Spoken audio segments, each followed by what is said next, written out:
உங்க பக்கத்து வீட்டுக்காரங்களை பாருங்க, அவங்க கிட்ட இருந்து ஒரு விஷயத்தை கத்துக்கோங்க. புறஜாதியார் இந்துக்கள் இருக்கிறாங்களே, அவங்ககிட்ட கத்துக்குங்க. நான் சொல்லிட்டு முடிக்கிறேன், கவனிங்க. அந்த இந்துக்கள் எல்லாம் இருக்காங்க, அவங்க கோயிலுக்கு போவாங்க. போயிட்டு வரும்போது உங்களுக்கு அவங்க கோயில்ல இருந்து பிரசாதம் வாங்கிட்டு வருவாங்க. திருப்பதிக்கு போனா லட்டு எடுத்துட்டு வருவாங்க, இந்த மாதிரி எடுத்துட்டு வருவாங்க.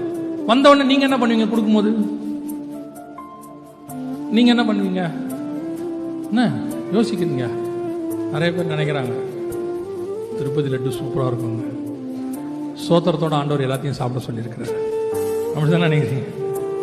பெருமானே நம்ம என்ன சொல்லிடுவோம்? வேண்டாம் அப்படின்ட்டு.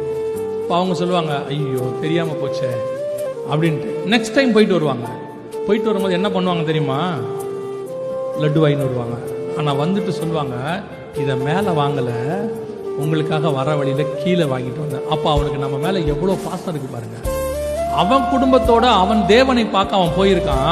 அந்த இடத்தில் உங்களை எண்ணி நினைச்சிருக்கான் பாருங்க, இவங்க சாப்பிட மாட்டாங்க, இவங்களுக்கு நம்ம தனியா வாங்கிட்டு போவோன்னு. நமக்கு நம்மளை மதிச்சு அவன் வாங்கிட்டு தரான்ல, அவன் பிரசாதத்தை அவன் தரும்போது நம்முடைய பிரசாதம் ஜீவ தண்ணீர், ஜீவ விருட்சம், நம்முடைய ஆண்டவர் தான் பிரசாதம். என்னைக்கு நீங்க அவரை தர போறீங்க? நீங்க ஏன் அவனுக்கு கொடுக்க மாட்டேங்கிறீங்க? அவனுக்கு இருக்குல்ல, உங்களுக்கு கொடுக்கணும்னு ஒரு எண்ணம், நல்ல எண்ணம். அந்த நல்ல எண்ணம் ஏன் உங்ககிட்ட இல்ல? ஏன் இயேசுவை பத்தி சொல்ல மாட்டேங்க?